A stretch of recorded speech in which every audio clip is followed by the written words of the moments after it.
네, 오늘부터 이제 룻기 강해를 시작하도록 하겠습니다.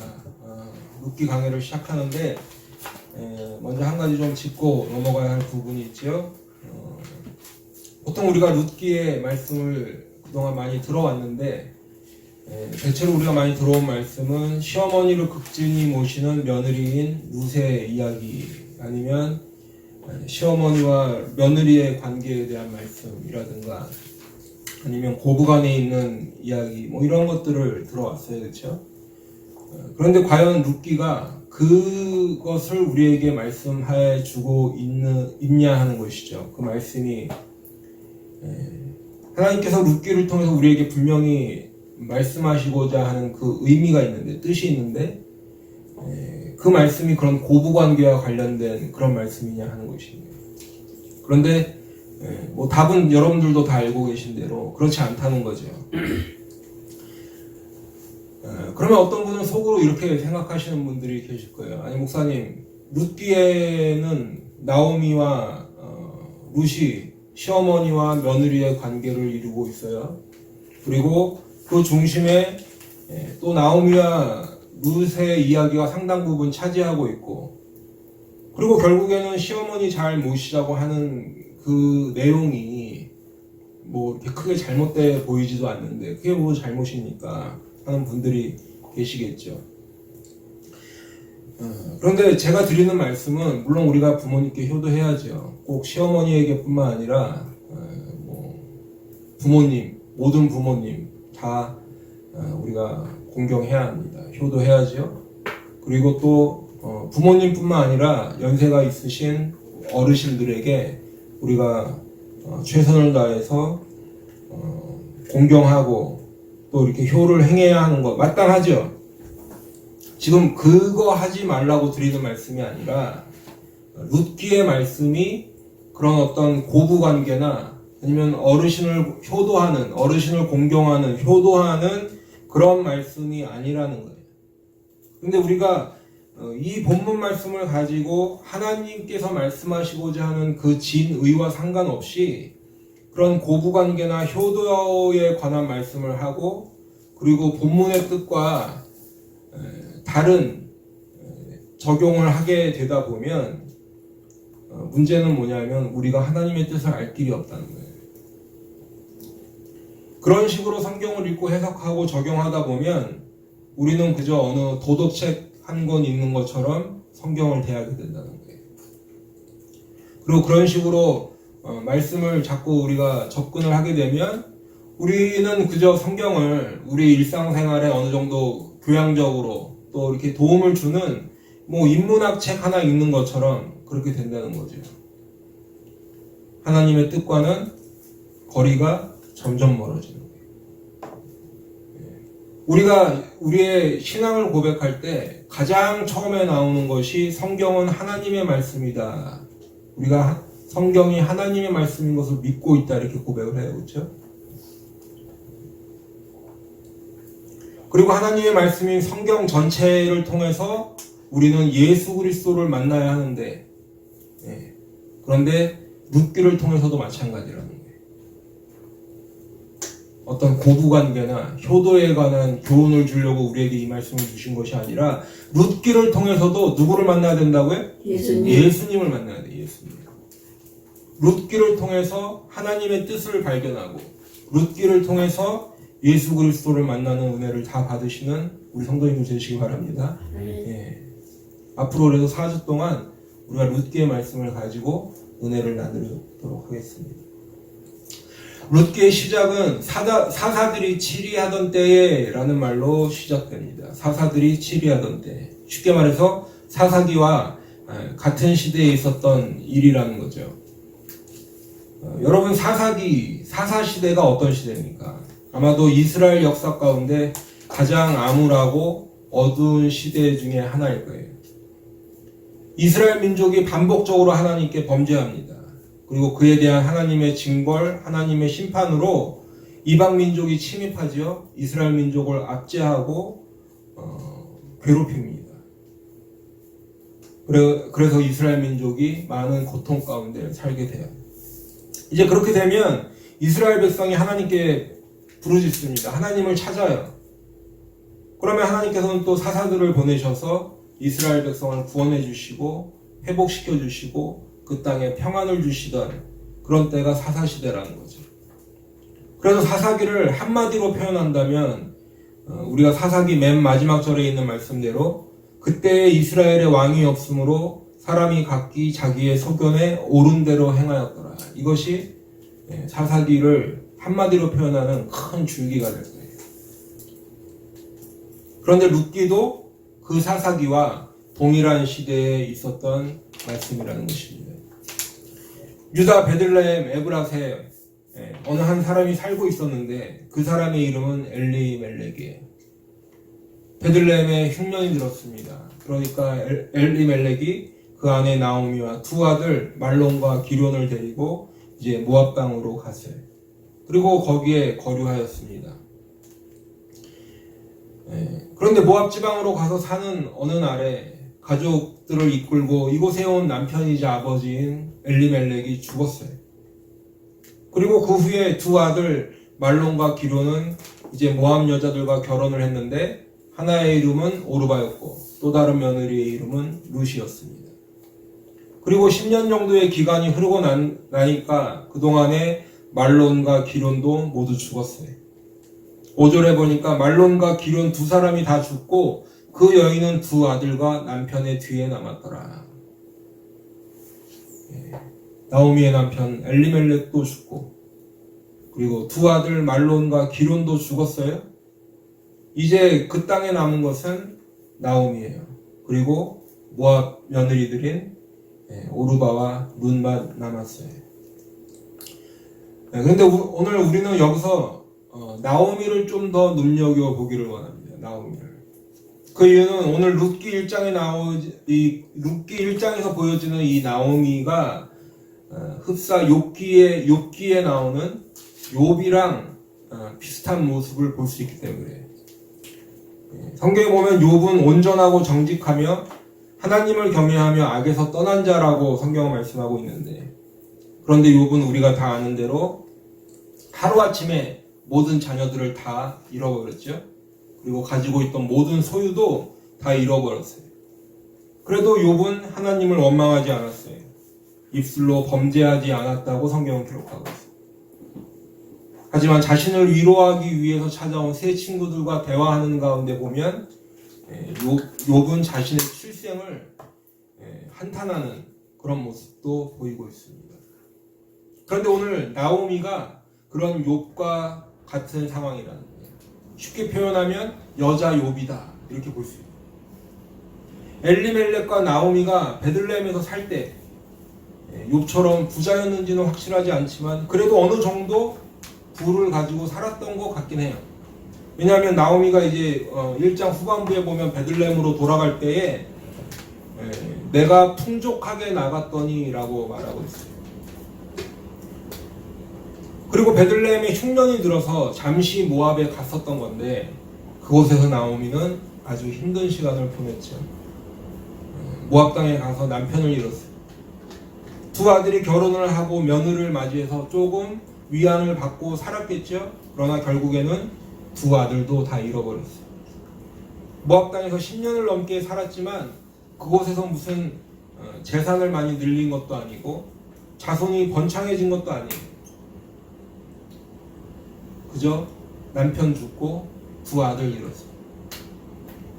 그런데 이 당시에 사회적인 상황을 보게 되면 집안에 남자가 없이 여자들만 남았다라는 것 자체가 굉장히 큰 문제예요. 왜냐하면 첫 번째로는 경제적으로 타격을 입습니다. 경제적으로 문제가 돼요. 물론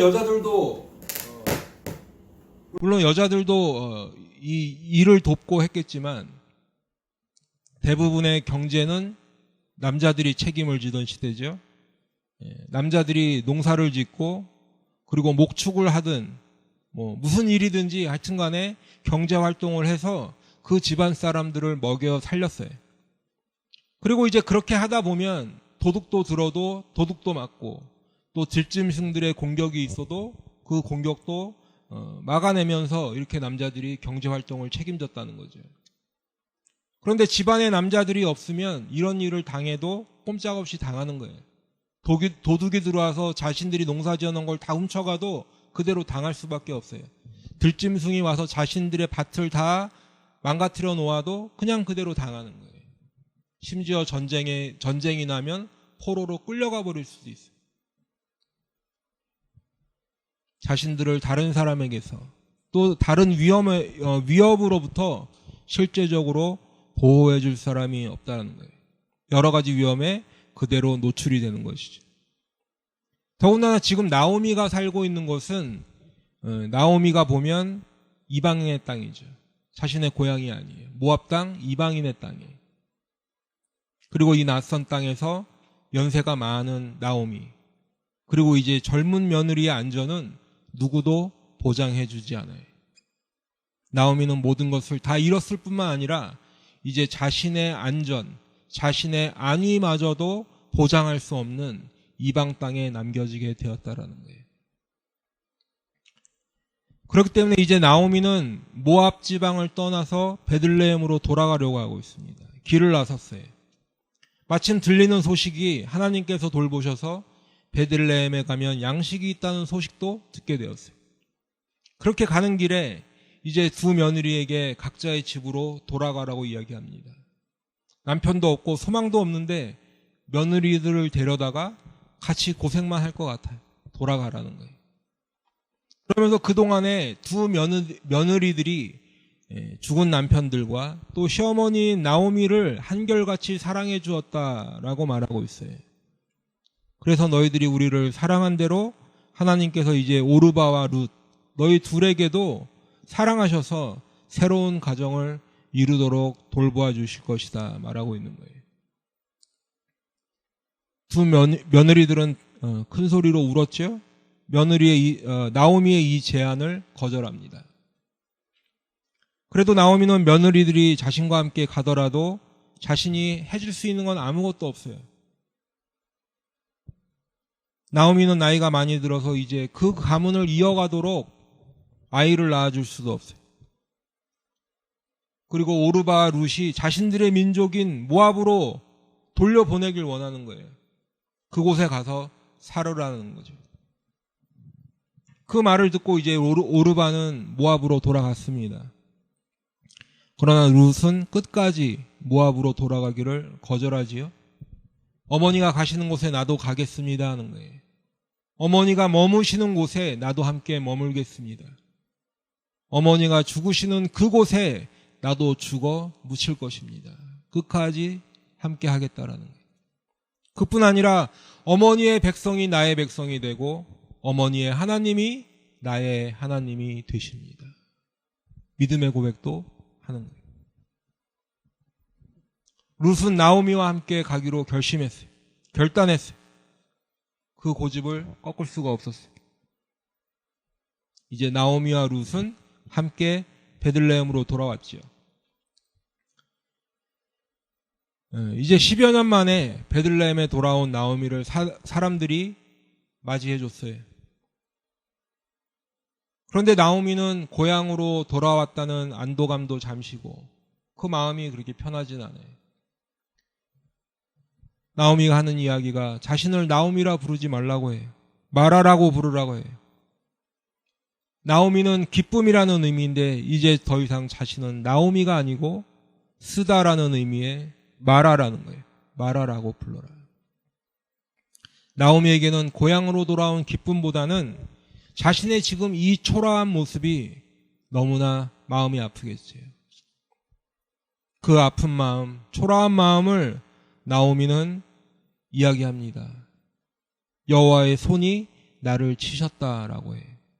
전능자가 나를 괴롭게 하셨고 여호와께서 나를 징벌하셨다라고 말하고 있습니다. 여호와께서 나를 빈손으로 돌아오게 하셨다. 앞에서 나오미를 여자 욥이라고 불렀던 것이 결코 과장된 것이 아니에요. 이제 우리가 룻기 1장, 욥기가 아니죠. 룻기 1장 말씀을 좀 자세히 보기를 원해요. 이 룻기의 말씀을 시어머니를 극진히 섬기는 며느리의 이야기가 아니라고 말씀을 드렸는데, 오늘 이 말씀을 그런 편견, 여태까지 우리가 들어왔던 그런 편견들 없이 한번 자세히 보기를 원합니다. 먼저 결론부터 말씀을 드리면, 룻기의 말씀을 통해서 우리는 누구를 만나야 된다고 그랬어요? 예수님을 만나야 돼. 예수 그리스도를 만나야 해. 우리는 룻기를 통해서 하나님께서 우리를 구속하시는데, 구원하시는데 예수 그리스도를 통해서 구속하시기 위해서 어떤 사람을 사용하시고 또 어떻게 역사하고 계신가, 하나님의 섭리 가운데 어떠한 섭리가 있는가를 우리가 깨달아야 된다는 거예요. 오늘부터 4주 동안 룻기의 말씀으로 은혜를 나눌 때 우리는 그래서 누구에게 초점을 맞출까요? 하나님께 먼저 초점을 맞추는 거예요. 바로 우리의 인생 가운데 역사하시는 하나님께 우리가 초점을 맞춰야 돼요. 아멘이시죠? 예. 그리고 하나님의 구속 사역을 위해서 이 땅에 순종으로 오시는 예수님을 만나시는 여러분 되시기를 축복합니다. 예. 먼저 처음에도 말씀을 드렸지만 오늘 1장 1절에서 사사들이 치리하던 때라고 말씀하고 있죠. 사사들이 치리하던 때. 그리고 사사시대를 대표하는 말씀이 아까도 말씀을 드렸지만 이스라엘의 왕이 없었다. 그리고 사람들은 각자 자신의 소견에 옳은 대로 행했다. 이 말씀이라는 거예요. 그런데 이스라엘의 왕이 없었다라는 이 말씀은 단순히 아직 이스라엘이 왕정국가가 아니다, 이 차원의 말씀이 아니라는 거예요. 그 의미를 넘어서고 있다는 거예요. 아직 이스라엘이 왕정국가가 아니기 때문에 이스라엘의 왕이 없음으로라는 것이 아니라 그것을 넘어서는 말씀이 있는데, 이스라엘의 왕이 없었다라는 말씀은 이스라엘 백성들이 이스라엘의 왕이신 하나님을 자신의 왕으로 모시기를 거부했다라는 거예요. 하나님께서는 애굽에서 고생하던 이스라엘 민족을 홍해를 건너게 하셨어요. 홍해를 건너서 그 애굽의 고생으로부터 구해내셨어요. 광야를 지나게 하시고 그리고 이제 가나안 땅으로 불러주셔서 그곳에 살게 하셨어요. 가나안 땅에 살던 다른 민족들을 몰아내시고 이스라엘 민족에게 이 젖과 꿀이 흐르는 땅, 약속의 땅 가나안을 주신 분이 하나님이신데, 이제 이스라엘 백성은 하나님 필요 없다라는 거예요. 하나님이 왕이 아니라 우리가 왕이 되어 살겠다라는 거예요. 그래서 사무엘상 8장 6절 7절 말씀에 보면 우리에게 왕을 주어 우리를 다스리게 하라 했을 때에 사무엘이 그것을 기뻐하지 아니하여 여호와께 기도하매 여호와께서 사무엘에게 이르시되 백성이 내게 한 말을 다 들으라. 이는 그들이 너를 버림이 아니요 나를 버려 자기들의 왕이 되지 못하게 함이니라. 이스라엘 백성은 하나님을 왕으로 섬기는 것이 아니라 이웃에 있는 다른 나라들처럼 사람을 왕으로 세우라고 요구하는 거예요. 하나님을 따르지 않고 사람을 따르겠다라고 선언하는 거예요. 더 나아가서 하나님이 왕이 아니라 내 스스로 왕이 되어 살겠다라는 그런 의미인 것입니다. 그렇기 때문에 사람들은 각자 자기의 소견에 오른 대로 행했는데, 이것은 절대적인 진리, 절대적인 선이신 하나님을 버렸다는 거예요. 너도 옳고 나도 옳고 당신도 맞고 나도 맞아, 상대적인 것이 진리가 되어버리고 그저 당신도 편하고 나도 편하면 됐다라는 거죠. 그것에 만족한다라는 거예요. 그러니 각자가 옳다고 생각하는 대로 살자라는 거예요. 근데 이 말씀이 어디서 많이 들어보신 말씀이죠? 지금 우리가 살고 있는 이 시대와 무척이나 닮아 있어요. 그런데 룻기도 이렇게 암울하고 피폐했던 시대, 그 사사시대에 일어난 일이라는 거죠. 그리고 이 암울하고 피폐한 이 시대에도 하나님께서는 이스라엘 백성을 돌보고 계시다라는 거예요. 나오미와 룻이라는 아무도 의지할 데 없고 연약한 여인들인 이 여인들을 통해서 역사하시기 위해서 나오미와 룻을 보존하시고 또 불러주고 계신 것이. 그리고 이제 나중에 우리가 또 만나보겠지만 보아스라는 신실하고 유력한 사람을 예비해 두고 계신 것입니다. 하나님께서는 하나님의 택하신 백성을 버리지 아니하시는 하나님이신 줄 믿으시기 바랍니다. 사람들이 오히려 하나님을 떠나요. 사람들이 오히려 하나님의 말씀에 불순종해요. 사람들이 하나님을 왕으로 모시는 것을 거부하고 스스로가 왕이 되어 있는 그런 상황 가운데에서도 하나님은 연약한 사람, 소수의 남은 자, 그러나 하나님께 대한 믿음을 잃지 않고 하나님께 소망을 두고 그런 사람들을 남겨두시고 그러한 믿음의 사람을 통해서 역사하시고 그런 사람들을 사용하신다라는 거예요. 믿음의 사람들, 신앙으로 경건하게 사는 사람들은 비록 그 살고 있는 시대가 경건하지 않다고 해도 믿음의 삶을 살아가는 거예요. 하나님과 동행하는 은혜의 삶을 사는 줄로 믿습니다. 시대랑 상관없어요. 그렇죠? 예. 우리들은 어떻게 살아야 될까 봤을 때 우리들도 마찬가지. 이 시대가 아무리 악하고 상대적인 진리가 진리인 것처럼 그렇게 생각되는 이 시대에, 믿음을 저버리는 이 시대에 우리 성도님들은 믿음으로 승리하는 우리 성도님들 다 되시길 축복합니다. 하나님을 왕으로 모시고 예수님께 소망을 두고 살아가는 우리 성도들 다 되시기를 축복합니다. 하나님을 왕으로 모셔야 돼요. 하나님. 또 한 가지는 1절에 그 땅에 흉년이 들었다 이렇게 되어 있어요. 그 땅에 흉년이 들었다. 그런데 그 땅이 어디예요? 유다 베들레헴. 그렇죠? 네, 유다 베들레헴. 여러분, 베들레헴이라는 이 지명은 말 그대로 떡집이라는 의미라고 말씀드렸죠. 근데 지금 떡집에 먹을 것이 없는 그런 상황이 되어버렸어요. 그래서 하나님은 나의 왕이시다라는 의미의 이름을 가진 엘리멜렉이 흉년에 먹을 것이 없는 떡집 베들레헴을 떠나서 어디로 갔어요? 이방 땅으로 가는 거예요. 모압으로 가는 거예요. 시대적으로도 암울한 시대였지만 흉년이 들었다라는 것은 그 땅에 하나님의 징벌이 있다라는 의미. 하나님의 징벌이 있다. 이스라엘 땅에 비가 내리지 않고 흉년이 들어서 곡식의 열매를 얻지 못한다는 것은 하나님의 심판이 거기에 있다라는 거예요.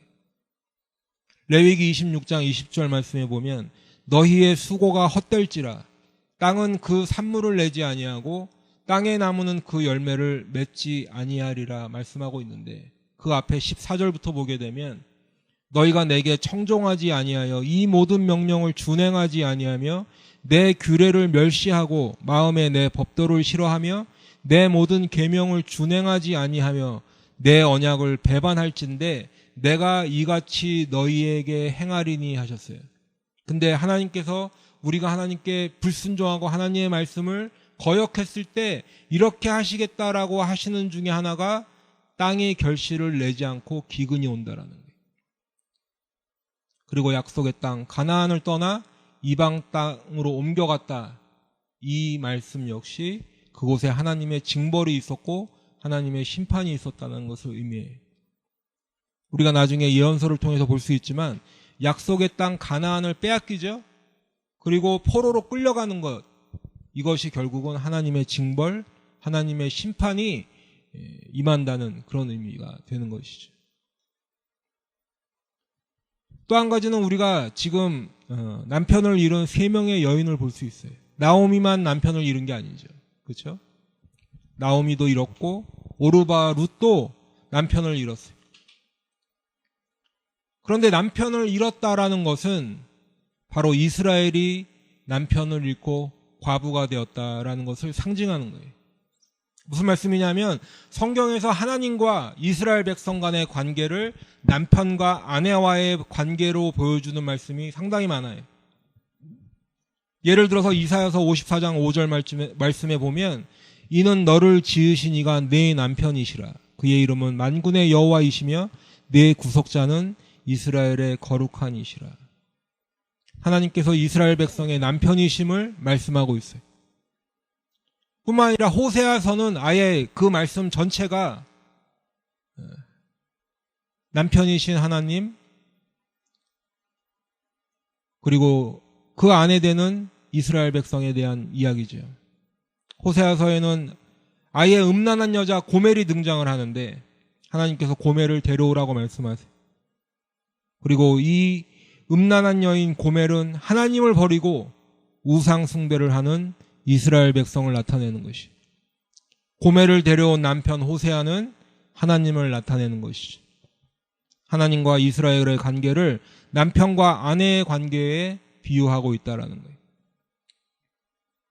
그렇기 때문에 오늘 본문에 등장하는 이 남편을 잃은 세 명의 여인들, 사사시대라는 이 시대적인 배경과 연결해서 보게 되면 하나님을 잃어버린 이스라엘, 이스라엘의 왕이신 하나님을 잃어버린 이스라엘 백성을 상징하는 것으로 봐야 된다는 거예요.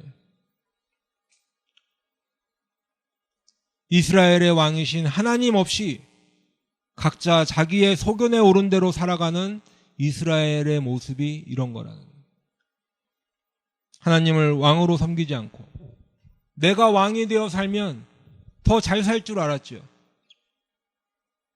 그런데 이 시대는 그 어느 때보다 암울한 시대라는 거죠. 하나님을 왕으로 섬기지 않고 내 생각에 옳은 대로 살면 더 마음 편하게 살 줄 알았지만 지금 이 시대는 떡집에도 먹을 것이 없는 시대. 이스라엘 백성들이 하나님 없이 살게 되면 이렇게 암울하고 비참한 삶을 살게 된다는 것을 오늘 말씀을 통해서 우리는 볼 수 있는 것입니다. 우리가 하나님 없이 살면 기쁨의 나오미가 아니라 입에 쓴 마라로 살게 된다는 거예요. 우리 인간들은 다 죄인이기 때문에 본능적으로 내가 왕이 되어 살아가려고 해요. 내가 내 마음대로 하고 살아가는 것을 다 원해요. 그리고 그게 더 좋고 편한 것이다 생각하면서 살아가요. 그런데 어느 날 예수를 내 구주로 믿게 되면 먼저 하는 일이 내가 왕의 자리를 우리 주님께 내어드리더라 하는 거예요. 그런데 교회에 오랫동안 다녀도 아직도 내가 그 왕의 자리를 차지하고 있다면 뭐 해야 될까요? 지금이라도 빨리 그 왕의 자리를 내려와서 누구에게 드려야 돼요? 예, 우리 주님께 그 왕의 자리를 드려야 돼요. 혹시라도 아직 내가 왕의 자리에 앉아 있는 분이 이 자리에 계시다면 얼른 주님 앞에 그 자리를 내어드리기를 축복합니다. 예. 그것이 마땅한 일이에요. 그것이 마땅한 일. 우리 하나님이 나의 하나님 되시고 우리 하나님이 나의 왕이 되시고 나는 그분의 백성으로 살아가는 것이 진정한 복인 줄 믿습니다. 그런데 그 시작이 무엇일까? 하나님이 왕이 되시고 내가 하나님의 백성이 되는 그 시작이 무엇일까? 내가 왕의 자리에서 얼른 내려올 수 있는 좋은 방법은 첫 번째로 내가 아무것도 아닌 존재로구나. 나는 그저 피조물에 지나지 않는 존재로구나. 내가 가진 것이 아무것도 없는 빈털터리 가난뱅이로구나 하는 것을 깨닫는 거예요. 내가 왕으로, 내 자신을 왕으로 생각하고 사는 사람들은 하나님을 만날 길이 없어요. 왜냐하면 내가 왕이라고 생각하고 왕으로 살아가는 사람은 아직도 내가 무엇인가를 가지고 있다고 생각하는 사람이기 때문에 그래요. 나는 돈이 있어. 나는 학벌이 좋아. 나는 인맥이 있고 경험도 많고 또 누구보다도 세상 살아가는 처세술에도 능해. 나는 이런 것을 다 가지고 있어. 그렇기 때문에 하나님이 필요 없어. 이렇게 살아간다는 거예요. 나는 하나님 말고 다른 것을 의지하고 살아가겠다라는 거죠. 사사시대처럼 왕이신 하나님 없이 살아가겠다라는 거예요. 자기 소견에 옳은 대로 살아가겠다라는 거예요. 하나님을 만날 길은 없어지고 영적인 과부로 살아가는 거예요. 그런데 성경을 통해서 보면 하나님은 내가 아무것도 아닌 존재로구나 깨닫는 사람에게 구원의 은혜를 베풀어 주세요. 내가 가진 것이 아무것도 없는 빈털터리 가난뱅이로구나 깨닫고 하나님만 바라는 사람에게 구원을 베풀어 주신다고 말씀하셨어요. 시편 69편 29절 말씀에 보면 오직 나는 가난하고 슬프오니 하나님이여 주의 구원으로 나를 높이소서라고 다윗이 고백하고 있어요. 다윗은 이스라엘의 왕이 되었지만 자신은 늘 하나님을 왕으로 모시고 사는 사람이라고 고백하는 것을 볼 수 있어요. 다윗은 자신의 정체성에 대한 이 인식이 아주 뚜렷했는데 바로 하나님이 나의 왕이시다라는 거예요. 비록 자신이 이스라엘의 왕으로 있는 동안에도 다윗의 왕은 하나님이시다라는 거예요. 하나님은 그런 다윗을 기뻐하시고 하나님은 이런 사람들을 돌보시며 함께 하시는 거예요. 이사야 66장 2절 말씀에도 보면 무릇 마음이 가난하고 심령에 통회하며 내 말을 듣고 떠는 자 그 사람은 내가 돌보려니와 라고 말씀하고 계세요. 내가 왕으로 살아가는 사람은 하나님을 만날 길이 없다고 말씀드렸는데 내가 왕으로 살아가는 사람은 하나님의 구원의 은혜와도 아무런 상관이 없어지는 거예요.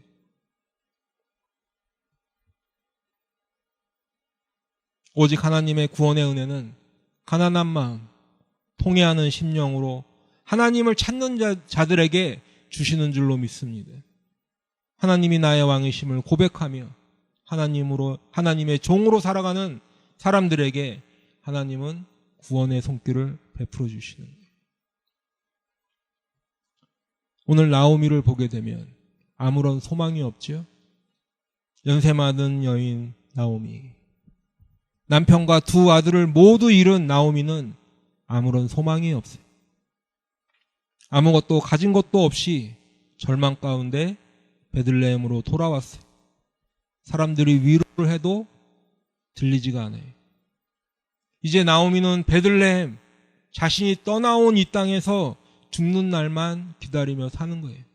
소망도 없고 기쁨도 없어요. 그런데 그런 절망의 시간, 소망이 없는 그런 때에 사실은 하나님께서 역사하고 계시더라는 거예요. 1장 맨 마지막 절에 보니까 나오미가 모압 지방에서 그의 며느리 모압 여인 룻과 함께 돌아왔는데 그들이 보리 추수 시작할 때에 베들레헴에 이르렀더라. 흉년이 들어 먹을 것이 없어 베들레헴을 떠났는데 이제 보리 추수할 때에 베들레헴에 돌아오게 하시는 거예요. 베들레헴은 이제 떡집으로서 이름에 걸맞는 곳이 되는 것이겠죠. 그리고 보리 추수 시작할 때에 베들레헴에 돌아오게 하신 하나님께서는 나오미에게 룻이라는 며느리도 남겨두셨어요. 그리고 나오미를 따라온 이 이방 여인, 이방 며느리 룻이 보아스라는 유력하고 기업물을 자를 만나게 하심으로써 하나님은 하나님의 구속의 뜻을 이루어 가고 계신 것입니다. 여러분, 우리가 다 아는 대로 마태복음 1장에 보면 예수님의 족보가 나오죠. 그곳에 보면 여인들의 이름이 있어요.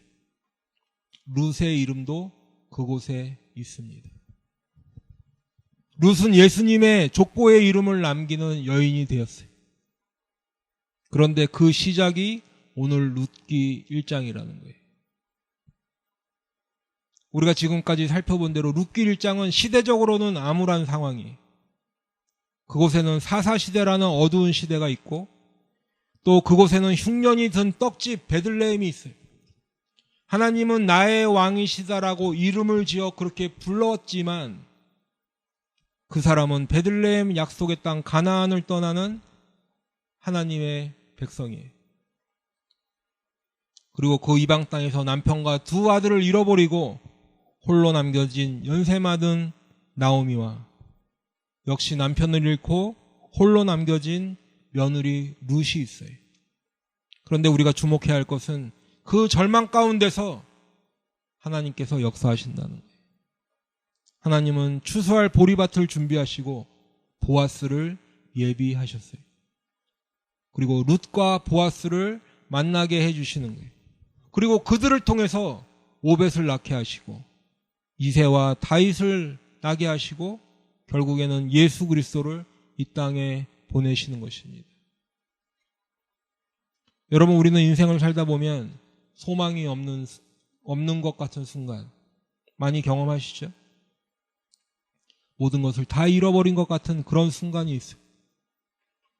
앞뒤 사방이 모두 다 막혀버리고 나는 아무것도 할 수 없는 그런 사람이로구나 하며 절망 가운데 살아갈 때가 있어요. 돈도 떨어지고 사람도 떠나가고 나만 홀로 쪽배에 앉아 망망대해에 떠 있는 것 같은 그런 어려움의 시간들이 있다라는 거예요. 그런데 그때가 사실은 하나님께서 역사하시는 때인 줄로 믿으시길 바랍니다.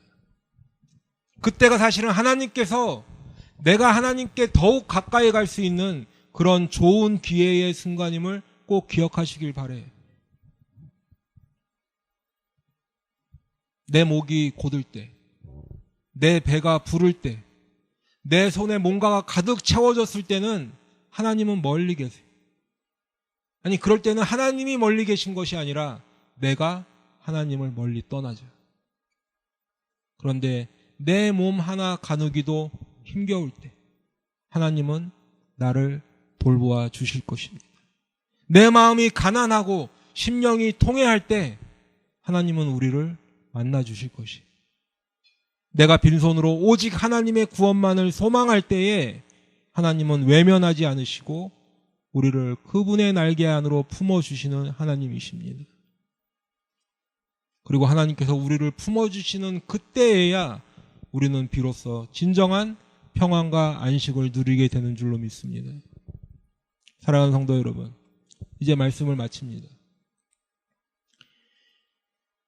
질문 하나 드릴게요. 여러분의 인생에 누가 여러분의 왕이십니까? 하나님이 나의 왕이시라고 이름 지어 부르는 그런 겉에 드러나는 것 말고요. 누가 여러분의 왕이에요? 왕이신 나의 하나님이라고 그냥 찬양 한번 부르는 것 말고요. 누가 진짜 여러분의 왕이십니까? 하나님이 여러분의 왕이십니까? 아니면 아직도 내가 왕이에요?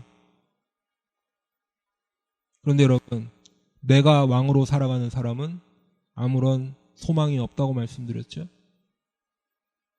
내가 스스로 왕으로 살아가는 사람은 하나님과 상관이 없는 사람이기 때문에 결코 소망이 있을 수가 없어요.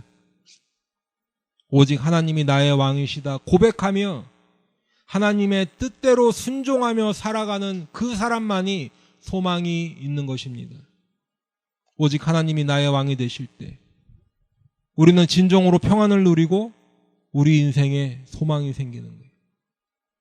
베들레헴 떡집이 나를 살리는 것이 아니에요. 남편이 아들이 나를 보호해 주는 것이 아니에요. 오직 하나님만이 나를 살리시고 오직 하나님만이 나를 보호하시는 분이십니다. 언제 그렇게 된다고요? 내가 하나님을 나의 왕으로 섬길 때, 오직 하나님의 말씀에 순종할 때 하나님께서 나에게 소망을 주시고 보호해 주시는 줄로 믿습니다. 오늘 룻기 1장의 이 말씀을 통해서 그 은혜를 다 받으시는 여러분들 되시기를 바랍니다.